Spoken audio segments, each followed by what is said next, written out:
தெளிவு குருவின் திருமேனி காண்டல், தெளிவு குருவின் திருநாமஞ்செப்பல், தெளிவு குருவின் திருவாரை கேட்டல், தெளிவு குரு சிந்தித்ததானே.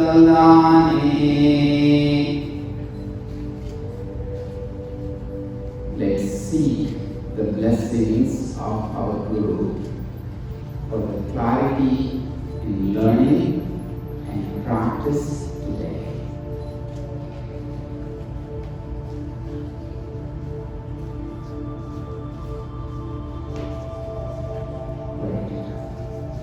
Thank you all for being here. So nice to see everyone. And first of all, I would like to really thank Ilayaraja and Kavita from Sakthi Yogalaya. Please give them a very big hand.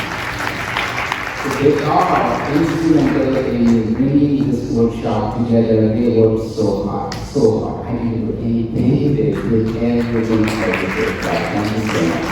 We spent hours for everything of the work. And then I really like to thank the temple, Mr. Babu, Mr. Dr. Sundar Balasubramaniam. It's a great honor to be here in this wonderful, peaceful, holy space. Amen. Through the temple, it's a beautiful, beautiful place for kind of preserving our culture and transcending the culture to the next generation. So it's very important. And thank you so much for the work that you're doing for the heritage. My name is Sundar Balasubramaniam. I work in the Department of Radiation Oncology at the Tamilian University of South Carolina in Charleston, South Carolina. It's not Charlotte, North Carolina. I always get this, so I do Charlotte. So no, it's South Carolina. So it's a beautiful beach town. If you ever been there, you will enjoy it. A lot of history. And there, I am working as a researcher in the Department of Radiation Oncology. My major research focus is on breathing exercises and how they can be useful for overall wellness. And my other research used to be, right? So now I'm kind of moving everything, all my researches into the wellness research. But I'm a trained cell biology researcher. I studied many different cellular systems like cardiac cells, bone cells, cancer cells, or normal cells, fibroblasts, different types of cells within the body, and how these cells respond to external stimuli, and how they grow or survive, multiply, how they die or not die, how they protect themselves. These are all very important in our normal physiological functions. So this is the area that I was trained, and along the way I kind of used everything that I learned from science to apply to our traditional science, which is yoga. What happened is that I was born in a family of Siddhar medical practitioners. If you know, the Siddhar system is one of the ancient medical practices or ancient system of lifestyle. If you think about our kitchen cupboard, what are all the spices we have, and every single lifestyle factors that we use in our well-being, they're all incorporated into the Siddhar philosophy, literature, and medicine. As you know, we use many different herbs, natural substances, and substances from the ocean for the medicine. Medicine is defined in the Siddhar system as மறுபது உடல் நோய் மருந்தன சாலும், மறுபது உடல் நோய் மருந்தன லாகும், மறுபது நீ நோய் வாராது இருக்க, Marupadu Savai Marundananami. This is a sutra from Thirumoolar. So the marundu or the medicine is one that can prevent the illness of the body, illness of the mind, which can prevent any type of illness. Not only treat the illnesses, but prevent illnesses. And last but not the least, the medicine is something that can prevent death. Right? Death in the sense here we talk about long, healthy living, longevity. Healthy living is we are not going to be in this body forever, but we can live in this body for as long as we can. Because we have only one body in life, right? So this has to be preserved. So people say that the body is impermanent, non-permanent, so we don't have to worry too much. But Thirumoolar says, Udambar Azhi Uyar Azhivar Kedambada Meinanam Keravum Mata. Udambai Vadatthum Ubayam Adithe, Udambai Vadatthene, Uyir Vadatthene. So this body, people say, they used to say this body is not permanent, so I was just thinking it is rubbish. But then I found the divine force within my body. Then I knew that I had to preserve this body to gain that wisdom of divinity. That's why I developed all these exercises. That's what he says. Thirumoolar is my biggest inspiration from the Siddhar tradition. He was a disciple of Nandi, and he was also contemporary to Saint Patanjali and other 8 masters in the big yoga tradition. And I was born in a family of Siddhar medical practitioners and had the opportunity, fortunate to have the learning from my father, uncles, and tatas, parties. So many different inputs come from several sources in the family. Then I also had the opportunity to go to Swami Vivekananda College in Madurai. I don't know if there is anyone from that area. Thirumoolar Vivekananda College, also called Swami College, Swami College. It is the way that I got shaped up in those practices that also went and trained in yoga in Virginia. So all these learnings helped me to kind of understand the deep science behind the yoga tradition. So when I was kind of going through my life cycle, my life as a career as a scientist, there was one time in 2005, I was going through the practice, the book of Thirumoolar, and came across one poem within the Atanga Yoga. It says, ஐவருக்கு நாயகன் அவ்வளோ தலைமகன் உய்யக் கொண்டு ஏறும் குதிரை மற்றொன்று உண்டு மெய்யற்கு கற்றுக் கொடுக்கும் கொடாத போல் உயிரை கொள்ளி எடுத்திருந்தானே. The mind is the master of 5 senses. The mind cannot be easily controlled. Raise your hands if you have successfully controlled your mind, not me. The mind is using the horse breathing as the vehicle to roam around. So mind is not traveling on its own. It uses the energy of the horse, that the horse is your breathing. So if you want to reach out to the mind, if you want to control the mind, do not go to the mind, go to the horse that carries the mind around. That is the breathing. So if you are able to control the breathing, you can control the mind. That's a beautiful inspiration I got from Thirumoolar. A few poems later, I saw a sutra for doing a breathing exercise. So that exercise, when you do that, when you combine with some Tamil grammar information, I got a beautiful exercise that I call Thirumoolar Pranayama. That is inhalation, holding, and exhalation, specific nostrils, specific time points. So when I did the exercise, I found myself producing more saliva. Saliva is also called the milk or nectar, elixir in many different Siddhar traditions and in other traditions also. So remember what we did, those who grew up in India, like when we fall down and scratch, what do we do first? Right? That's our medicine, right? It has so many compounds, peptides that have wound healing properties. it has immunological properties. So when I stimulated more saliva, I thought, okay, this is something interesting. It is also, you can find out that when you're stressed, what happens? You're getting ready for an interview or a test. You're dry mouth, dry eyes. That happens to every time to me whenever I enter into a mall. Right? 5 minutes, I don't have dry mouth and everything, and my wife will say, now you go home.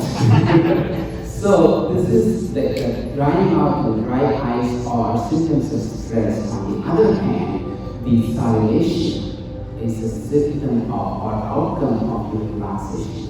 When you're relaxed, you produce more salivation, lacrimation, tears, urination, digestion, defecation, lactation. Think about our moms singing lullaby. La la la la la la. Tal means not with the tongue. Art is how you move your tongue. Right? It touches many different areas in the body, and what you do is extensive inhalation.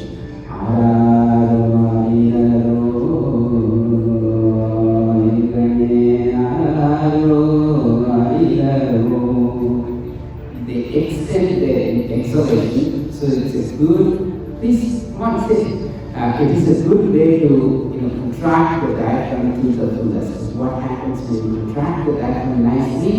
This is the stimulus for the parasympathetic activation. So how your vagal nerves get stimulated, and you see more salivation, more secretions from all over the body. When you have dry mouth, if you are not producing 0.75 to 1.25 liters of saliva every single day, then we have a problem of internal stress. We don't notice these things, like how is my breathing, how is my salivation. We don't watch these things. These are internal cues. The body tries to communicate with us, hey, there is some stress going on in your body. You're not producing enough saliva. You're not producing enough tears. You don't cry. Right? All these things are telling us something, but we ignore those. And breathing exercises, pranayama, when I did that, it stimulated more salivation. That when I tested in the lab with people doing experiments in comparing the breathing exercises versus people who are doing just quiet breathing. What we found was amazing that it is those who are doing the breathing exercises produce more amount of many different biochemicals that are good for our normal healthy living. For example, nerve growth factor. This is a protein that we need in our body for the growth of neurons, the nerve cells. Dr. Sundar is here, and he is a neurologist, right? So he knows how the nervous system should work well for the whole entire body. You know that the heart cells need to beat in rhythm. There should be a rhythm in the brain, electrical action in the brain. Every single connectivity of the nervous system depends upon the growth and proper survival of the nerve cells. For that, we need this protein called nerve growth factor. We stimulate that. How many of us heard from our grandparents, do pranayama, it will improve your memory, right? They always say that, improve your memory by doing pranayama. Many tongue twisters, we hear about songs from many saints, Saint Arnandinara, probably heard many of the songs. Thirumoolar, why is that happening? When you sing Thirumoolar, it's a tongue twister.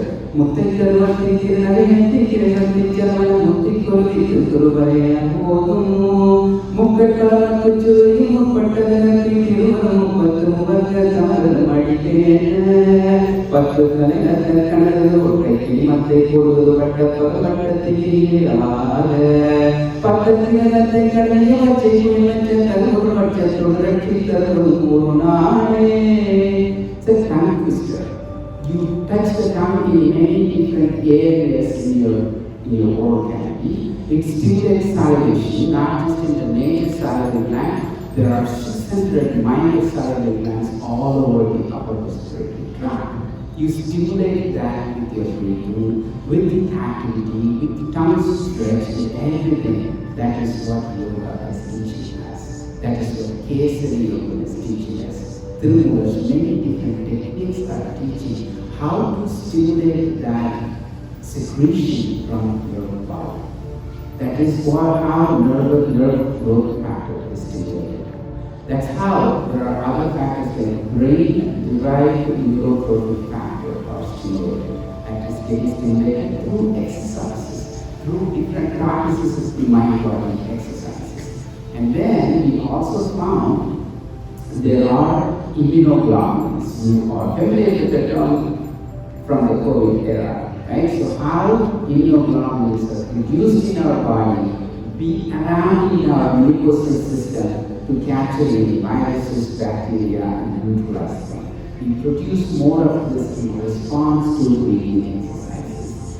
And also, we can stimulate, this is very interesting, we can stimulate tumor suppressors, molecules that will suppress potentially cancer cells. Like we produce every single day, we produce cancer cells in our body.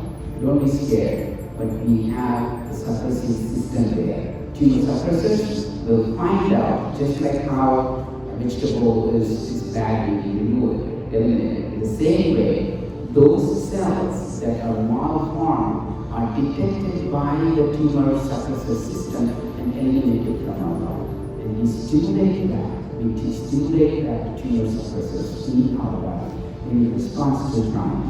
We also, whether the stress is emotional or physical, these stressors can affect our immune system. They can aggravate the inflammatory pathway. Just like 24/7, your fire engine and the ambulance is running around the street. Right? We do not want it. We want it only during emergency.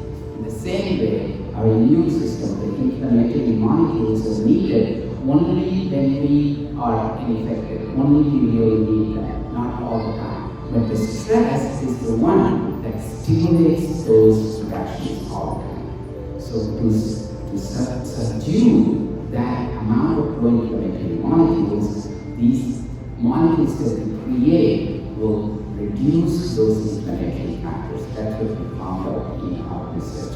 So when we think about all the changes in our body, just in response to a pranayama practice, all we do is nothing. The air is free. Our time is money, right? So we don't have time for that. We don't do this exercise because we are going to make a lot of money in that 5 minutes of doing pranayama, right?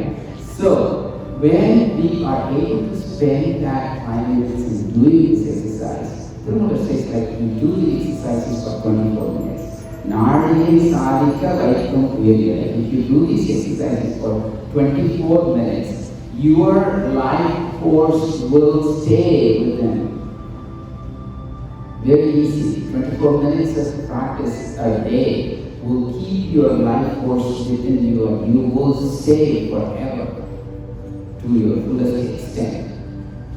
There are people that who sing wonderfully about, they say, this is, I promise this on my master, promise this on my guru, on God. Moolamam kulatile mulaithirundha korayi kaalame ezhundhu naalu karuppire paalanayi vazhalam parathiram mamagalam aalamutta kandal vaadam ammai vaadam ummai. I promise on the feet of Shiva and Shakti that this is true when you are able to cleanse the march that is produced in the Moolamam, that root chakra. Mooladharam is the root chakra. The root chakra keeps on growing march, that is the impurities. If you get up in the morning and purify, cleanse that pond, you are going to live as a youth.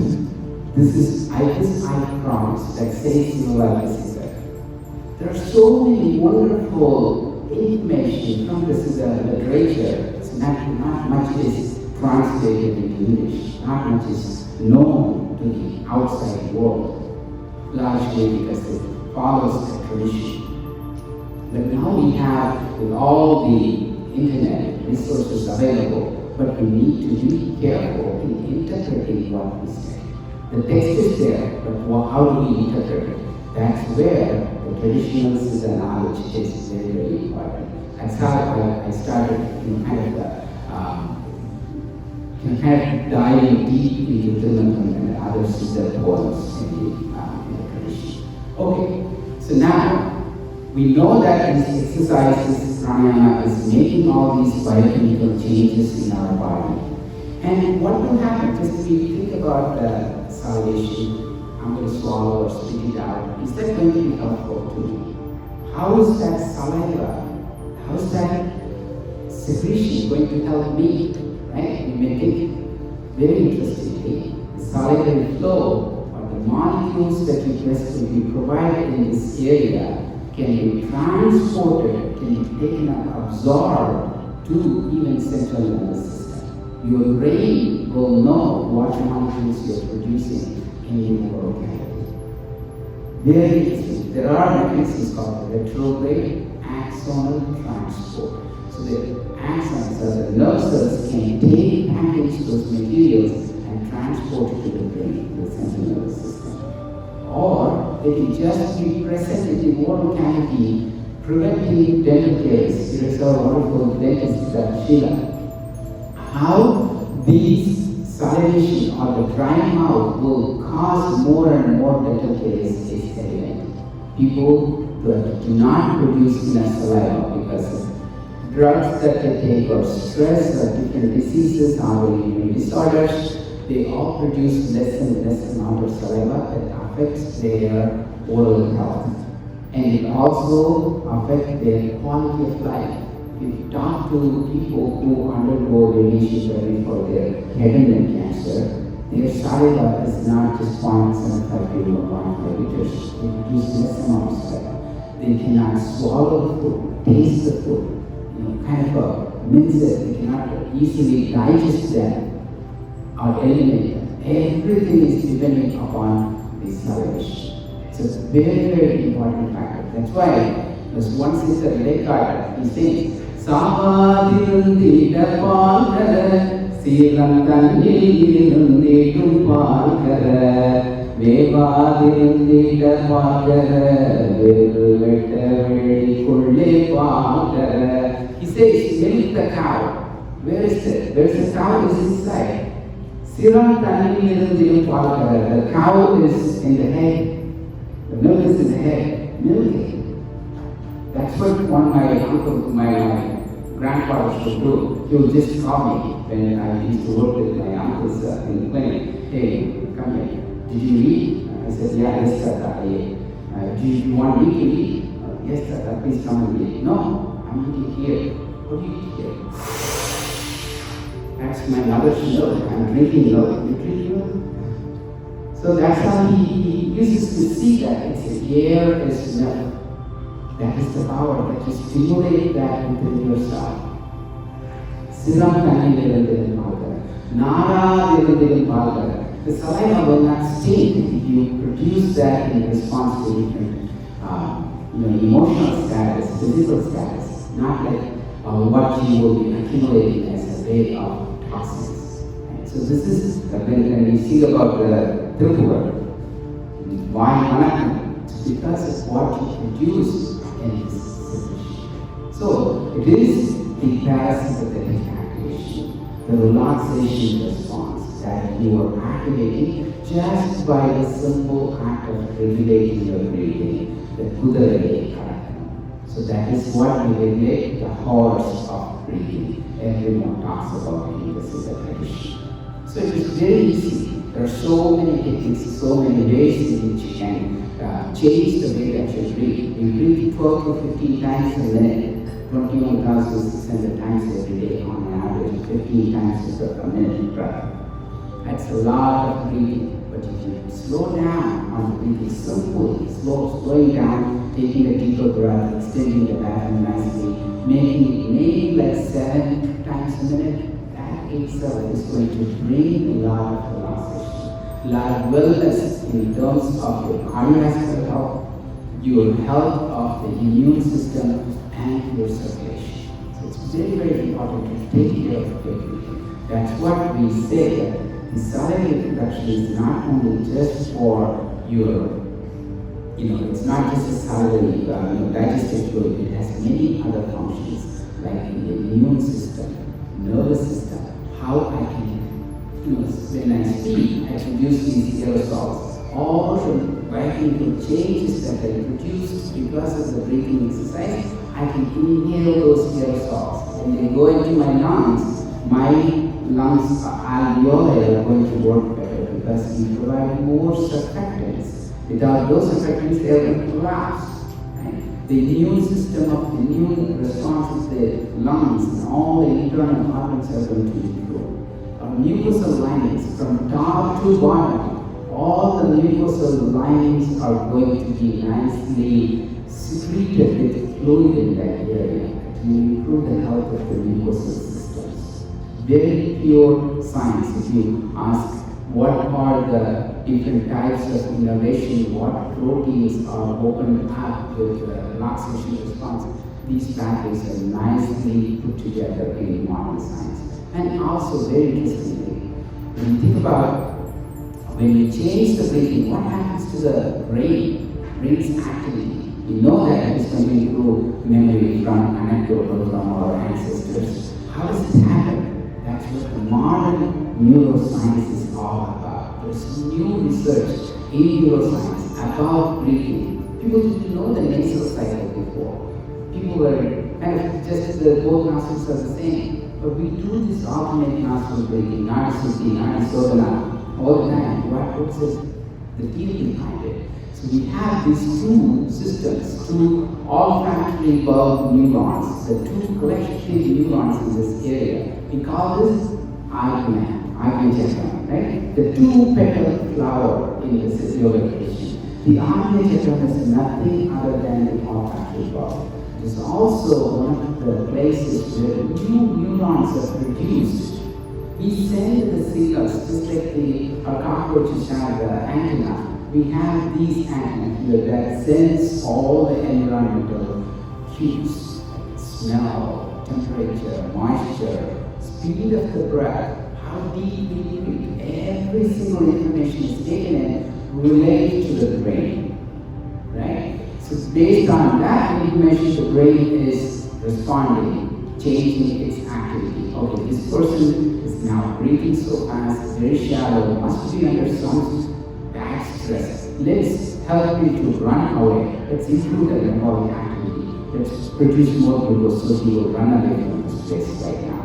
That's how the brain perceives and responds. If the breathing is nice and deep, the brain thinks, okay, this is the best time for this person to learn, improve memory, improve attention, improve cognitive functions.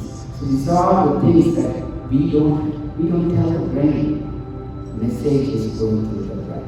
If you want, this is my saying I created, the breath. If you want to say something to your mind, say it to your breathing.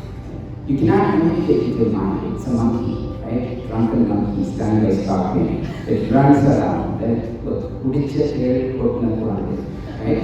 On the front written, we cannot communicate with that monkey, except we can communicate with the breathing. So we tell the breath what to do, then that brain will change its activity. That is the neuroscience. People have done wonderful experiments in the lab, in people, to show how the nasal breathing is the nicest way to communicate with the brain. We see people breathing through the mouth, don't do it.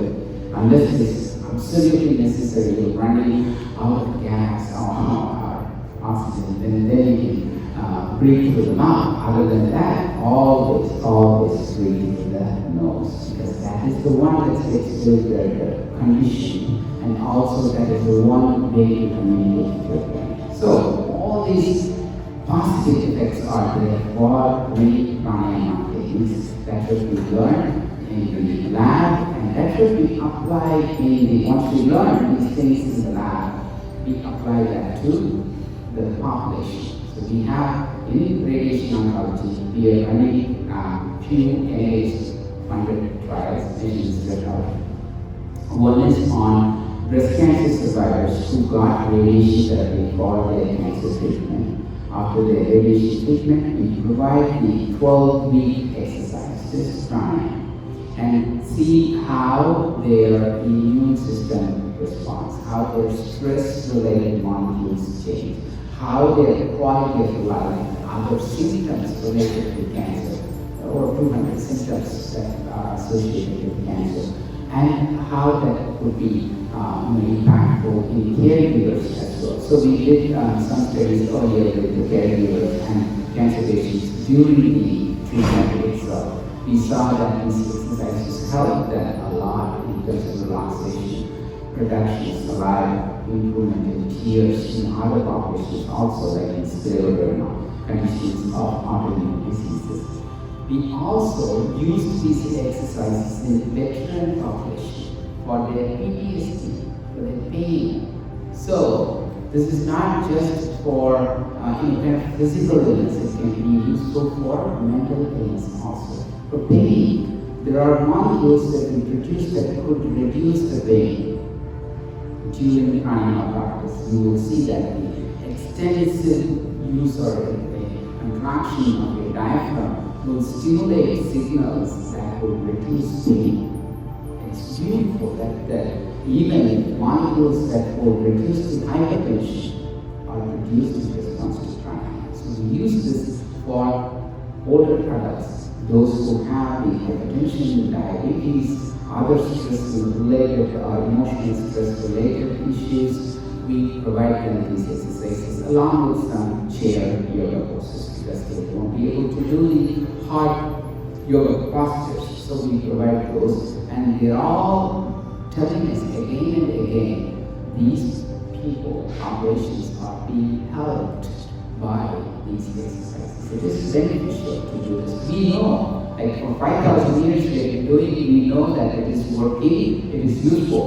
But the modern science won't agree that we need more evidence. So that's what we try to create. More evidence-based for these exercises. We also use this in employee wellness, like how people are stressed out at work. So we can send out like 2-minute video for them to learn the exercises and do the practice anytime they want. So there are so many activities going on.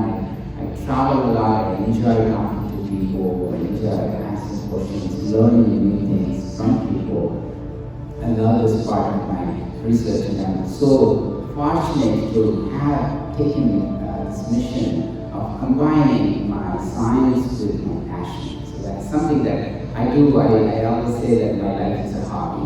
And since I enjoy, this is my life, this is my career, and this is my hobby. That's what I do. I really love to kind of spread the practice, because every one of us can improve our life and life around us. Thinking about how youngsters these days are going through so many different illnesses, right? And then older adults like here, or those, my mother lives in India. How do I help her? Things like those things that bother us all the time. They all can be managed somehow through just a simple activity. I tell my mother, just don't be worried, just keep on humming or repeat the chanting of Thirumoolar say. It is chanting this pranayama. I have produced an album of chanting this pranayama, just like the thala. Right? You have if you take a nice deep breath, you have the same, right? He chants your name 300 times breath. Right? That's how we use chanting as a way of pranayama. Think about all the mantras that we have. They are all breathing exercises. Take a nice deep breath and chant your Gayatri mantra. Om Bhurvasvaha Om Datsavitruvarenyam Bhargo Devasya Dhimahi Dhiyo Yona Prachodayat. One breath. You take the mantra. Take a nice deep breath.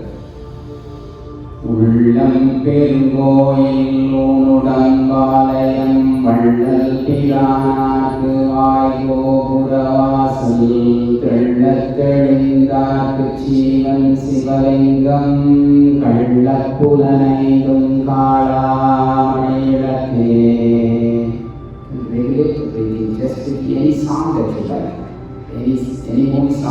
like a movie song, you can practice it with one breath, right? One paragraph, one breath, like Manila, right? So all those can be easily covered. For children, a teacher at class for right? Never stop chanting. That's a class. In that one, you take even a 2-line Thirumoolar, for example. Yaganam Nadamalura Malenurgan Sangunam Kalladavaru. Simple, kids can learn it as they grow. Every chant that you use in temple, your daily practice, religious, non-religious, use anything, chant it, because you're stimulating the neurons in your oral cavity. You're stimulating the minor salivary glands all over the body. You produce those immune factors, produce the nerve growth factors. Everything is very important for our normal healthy life. Okay? So this has multiple applications. I can go on talk for several hours, but now I stop and then get any questions. If you have any questions, please feel free to ask, especially students, everyone, please. Any questions? Looks like I have to repeat all the information. Isn't these albums on YouTube? Yes, it's on YouTube, and my kids, I don't know how they like it. It's on Spotify too.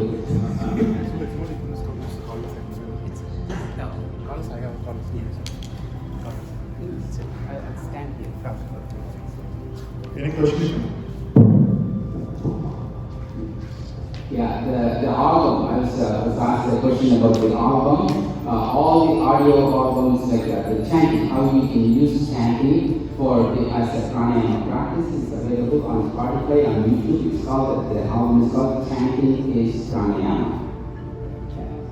Yeah, I do have a question regarding running. When you run, your breathing is heavy. When you run as a runner, you are breathing heavy. Is that okay or no? Or during pranayama, your breathing is heavy. No, not pranayama. I'm talking about running. Oh, running. Yeah. So running is a hard physical activity, right? All the cells in your body require more oxygen. So during that time, yes, definitely you need a lot of breathing. That is normal. So you have to. What will happen is that if you do pranayama, if you see all the marathon runners, they will never open their mouth. All are nostril breathers. That will happen by training, because your body will kind of shift to efficiently use the level of oxygen that you're taking, and then remove kind of the carbon dioxide in a very nice manner so you will not build up any lactic acid. So we used in one program, Healthy Childhood Challenge, how people can be using breathing exercises before and after their workout. Now you see all the NFL players like Siddhar are doing yoga. But a lot of people are coming to breathing exercises to kind of improve their efficiency and also to kind of how they will be relaxing afterwards. So it's very important also. You have a running tomorrow, means like the night before you will have a lot of stress. How many minutes is that going to take? Will I be able to do it okay? You will not have good sleep. Do pranayama. You'll be able to get good sleep and then do some pranayama before the running. You will do amazing. Yeah, so I think it probably answers my question in some bit, but we talked about reducing your breathing, right?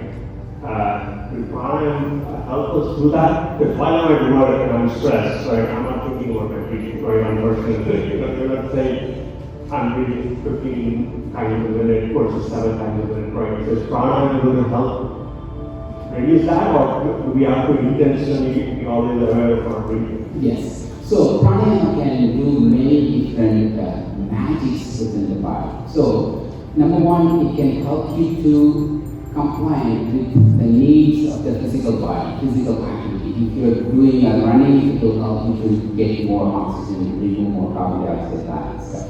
And if you are in meditation, it will not be a hindrance to your meditation. Many people fail in meditation find it very hard to meditate because of their breathing is not regulated, breathing is not controlled, right? So you have that Annamaya Kotam, the physical layer, Annamaya Kotam, Pranamaya Kotam, Manomaya Kotam, Vijnanamaya Kotam, and Anandamaya Kotam, the 5 layers of our existence. Right?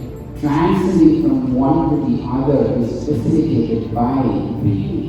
So without controlling or without regulating that Pranamaya Kotam, the second layer of vital sheath, you will not be able to move into the mind layer, right? At that stage, what will happen is that you will not be in the physical body, you will not be in that vital body either. You will completely be in the mind layer and move subsequently to the deeper layers. In those times, the breathing is very, very shallow. It is reduced to a great extent that because you're also sitting down, your physical activity is not there. And the mind, think about the mind. Activity of the mind is the major consumer of your energy. If your mind is calm, that's why Patanjali says, Yoga Chitta Vritti Nirodha. Yoga is how to start the amplification, the waves of the mind. When you start the waves of the mind, it will consume less and less energy. Think about the mind trap. Mind is supposed to be within us. Like just receiving inputs from the senses and then the processes that sent to the Siddhar and then Buddhi, Ahanga, right? Manam, Siddham, Buddhi, Ahanga, Mandakana, 4 inner roots. But the mind is not always like the receiver of information from these 5 senses. It just goes out and searches everywhere, kind of wanders all the time. That's a kind of a load for us. To bring the mind back from elsewhere, we need to spend energy. That's the load, that's the allostatic load they call. So the mind, that is the source of your stress. You spend that much energy. Where is that energy coming from? Your breathing. That's why you're not able to control the breathing or train the breathing. You will not be able to train the mind. And your breathing will be much, much easier when you go into meditation. First, very nice. I enjoyed the talk. I learned things that I did not know before. So thank you. We spoke about longevity and physical health. Can you also speak about specific pranayama for mental health? We need so much nowadays about mental health and depression, the young, the old, everyone. Any specific pranayama that could be geared towards mental health? Yes. Any pranayama, right? So pranayama can be, it's like ocean. So I put in my second book 37 different breathing exercises, as I mentioned. Some exercises can calm you down, some exercises can aggravate you. We think about the Om chant, right? The Om chant, that in itself can be both activating and super calming, right? The Om, how you connect that with the upper palate, soft palate, can be a very energizing one. So those who are having fatigue, not having any interest in doing anything, depressed, they can be stimulated with pranayama. Those who are like highly aggravated, agitated, they can be calmed down with pranayama. So depending upon what they really want to achieve, you can easily, regulate even just the nostrils. There are 4 unilateral nostril breathing exercises known to kind of increase the heart rate or decrease the heart rate. So it is kind of an ocean, like even for the same kind of PTSD disease, we will be in the Veterans Administration, for example, we will introduce like 5 different exercises. Somebody will say, okay, I like that humming practice. Oh, I like the one that you did, the breath hold. So it is also very different in different people at different times. Like Thirumoolar says, Anjanam Udal Ayyarum Handiri. That when you do these exercises in different times of the day, if you just do it in the morning, you pick up the fire is balanced. When you do it in noon, the body, the air quality is balanced. When you do it in the evening, the cup of water is balanced. Even the same person, same exercise, different times, the effect is different. You do the exercise with maybe some indigestion, gas is feeling in your stomach. You will do the exercise, you will not be feeling comfortable. You do that in empty stomach in the morning with some ginger tea, nice. The same exercise, same person, different effect. So, state of the mind matters too. So that's also you can use for spiritual practices also. And then Vinaya says, whatever pranayama you do, no use. Right? You need devotion, bhakti. Right? That's the next level. So let's keep that at least for our physical and mental well-being. Like many different exercises to shortly. But all exercises will work in some. You have a question. Thank you. Thank you very much. Your talk was very interesting. You mentioned like 24 minutes of pranayama. Is that 24 minutes just with nostril breathing, or is it different parts of what exactly does the 24 minutes constitute? So the 24 minutes of breathing exercise, he talks about the alternate nostril breathing, right? So that is one exercise that the Nadi Siddhi, right? But if you plan to do an exercise for 24 minutes, for example, a fast breathing exercise like Bhastrika, you cannot do the exercise for 24 minutes continuously. You do a cycle. You do one round, take a rest, watch, and then do another round, maybe 3 to 5 rounds only you can do in 24 minutes. This is also very, very important that any kind of discomfort, you don't push yourself too hard in doing that exercise. 24 minutes is a good time for you to do the exercise and watch it. This is what the beautiful part is. Like, what is the awareness that you create in response to a breathing exercise? You may be doing the breathing exercise for 24 minutes for the alternate nostril breathing. What do you get afterwards? That is the place you want to watch. That's the awareness that Buddha does through Vipassana. It's a great way to watch the awareness that you create in response to breathing exercises. That's the next level. Now you. So, we are very focused while you are saying things. Our mind is not wandering around. So, the guided pranayama would affect us more rather than watching a video or listening to the chanting. Like it's mentioned, even though you are at work, you can relax within 5 minutes. So would it be on the video or is it the guided video that you are going to listen? Oh, so any pranayama exercise at work, right? So there's one thing that we created. It's called it's an app that can be downloaded from Play Store now. It's called Humma, Humma. Simple tool. It's a timer. So every you can set up the time for your humming exercise. It's basically humming and taking a deep breath and humming out. And what humming does is like basically Brahmani Pranayama, but what you're not going to do mudra because you're at work or you're sitting in at the airport, right? You don't want to scare people otherwise. But still, you will be able to do the humming by extending the exhalation at specific times. You can do that for 5 minutes and continue that for several hours a day, several times during the day. And this is all the exercise doesn't have to be guided. So if you need guided meditation, guided pranayama all the time, that's not something that you want. You should not need any guidance. Once you learn it, it's all internal journey. So that's why the Mother says again, Tam patra patra tale parantani. The more you work with that, it will come to you. It will come to you on your own. You don't have to be following me or any guru. You just learn the technique and then practice it, and then see what happens inside. There is no discomfort, the exercise is okay. It will not cause headache 15 years from now. So that don't be scared to try breathing exercises. This is something that I always say. Do not think that breathing exercises by inhaling this nostril versus this nostril is that going to affect my brain in a wrong way. If you have any of those scary ideas, drop it. You can breathe in any different way as long as you feel comfortable. The only bad thing that can happen is not breathing. Right? So unless that happens, you can breathe, just breathe in. Try many different exercises. It will not harm you.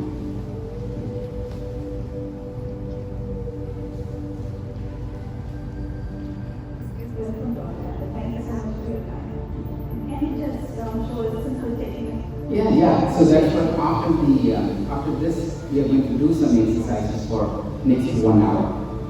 Yeah, good. Alright, any other questions? Like also, if you have any questions during the exercise, please feel free to ask. I love questions, that's how I learn. Hamma, H-U-M-M-A. A. Hamma, right? It's basically Hamma. If you're using an Apple phone, it will be available in a few weeks, but the Google Play Store has it. Yeah, Hamma by Pranasayans. Yes. Can I consider this question as first question? Yeah, sure. No worries. For people with medical conditions like DDH, etc., or nasal polyps, are they able to do the pranayama practice, or is it more challenging for them? Yes. So those with DDH system, if they are able to use that little bit of air that goes through that, it is perfectly fine for them to do the exercise. But there are several exercises that are non-nasal exercises, like you just take normal breathing and then do without involving the nasal side. But many people think that nasal, even the DDH system, will go away when you start working with these exercises. Because the nasal side in itself is a beautiful concept that will keep on moving. Many people think that it's kind of a permanent thing, but it can't go away. Sinusitis, chronic sinusitis can be nicely treated through a simple exercise, just like humming. Okay, now let's move on to some exercises. Okay. Be on your couch, lie down on your bed for some exercises. You don't have to be really on cross-legged or sukhasana, vajrasana, lotus pose, right? So you be comfortable in any pose that you like. And the mudra, you just simply put the hands together or set them on your knees, or if you like the perfect mudra, be on your lotus and then use the Jnana mudra. The Jnana mudra is the index finger tip, touches the middle line in your thumb, and sitting them on your knees. That's the way the Jnana mudra is for learning. And gently close your eyes. During any practice, if you feel uncomfortable, just stop the exercise and continue with normal breathing. And gently bring your awareness to the tip of the nostrils without changing the breathing. Watch how inhalation and exhalation proceed. It may be fast, shallow. You may not be mindfully watching the breathing. The mind goes here and there. Listening to me, listening to other sounds, but gently bring the mind, put it down to breathing. Just watch.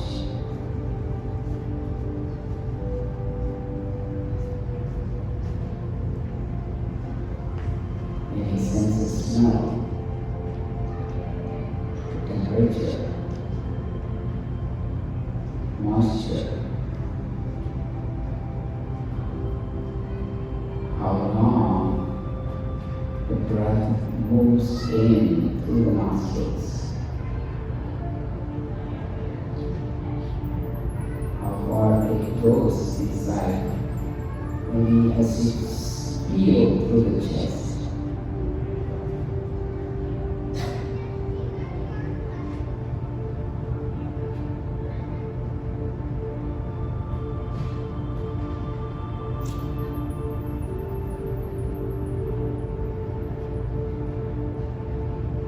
When you start to inhale, observe where is the origin of inhalation. Where is that signal comes from? to start an inhalation.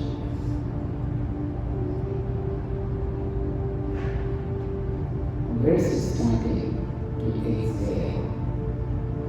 Feel it. It's all happening in our body. So close to us.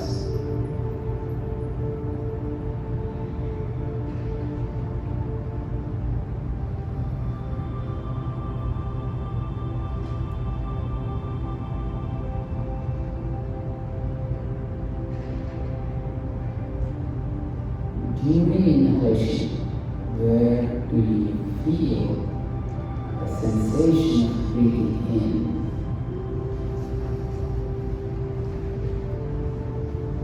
And the same way for exhalation.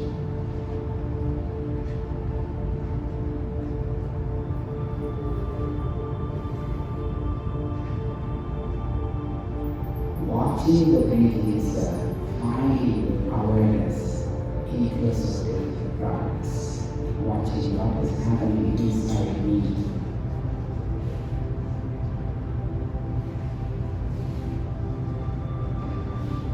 If you ever want to know yourself, know your breathing. I'm not saying this, Siddhar.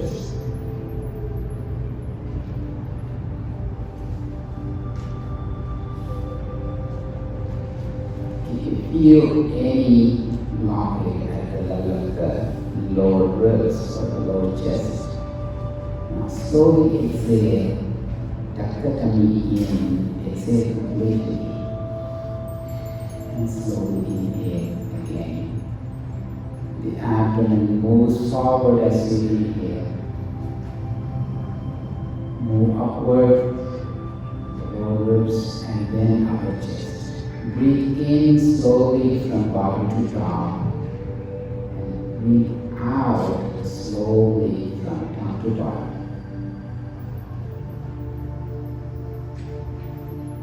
Through the nose.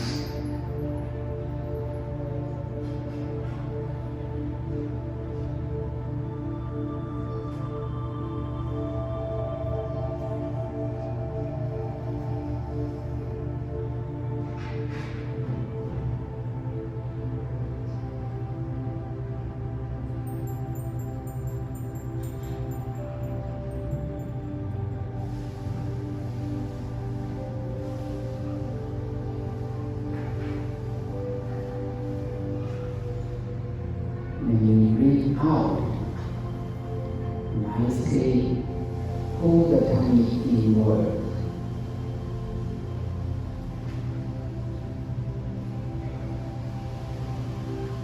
Same way, when you breathe in,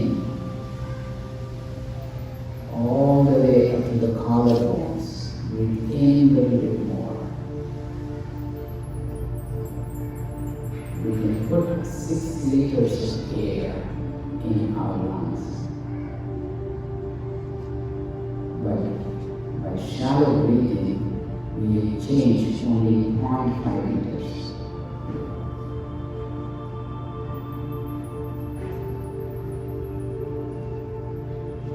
This exercise, Dirghaswasam, or deep breathing, or Ujjayi, will help you to maximize your ability to inhale and exhale.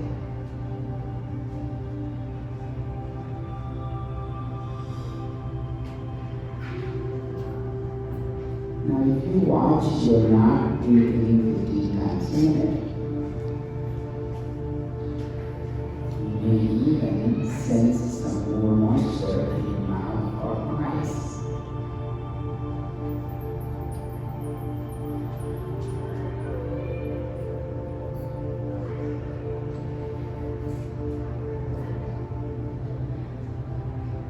Your mind is already watching the movement of the breath in the abdomen, lower ribs, and upper chest. It may drift here and there, but it comes back to breathing, improving your mindfulness, focusing your mind on breathing.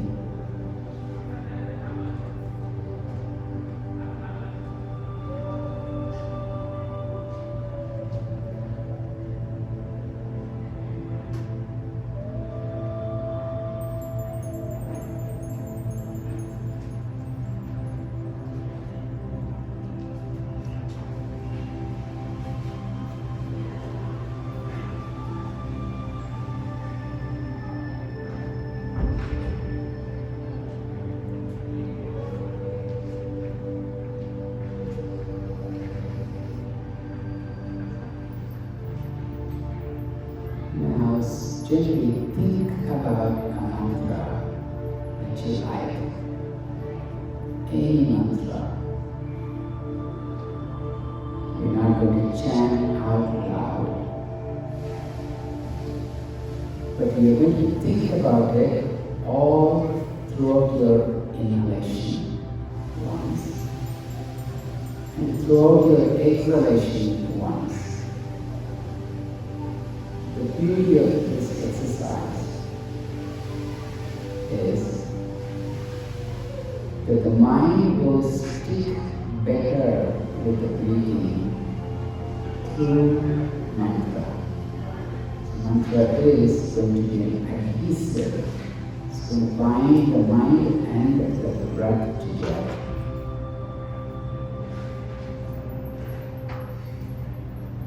The long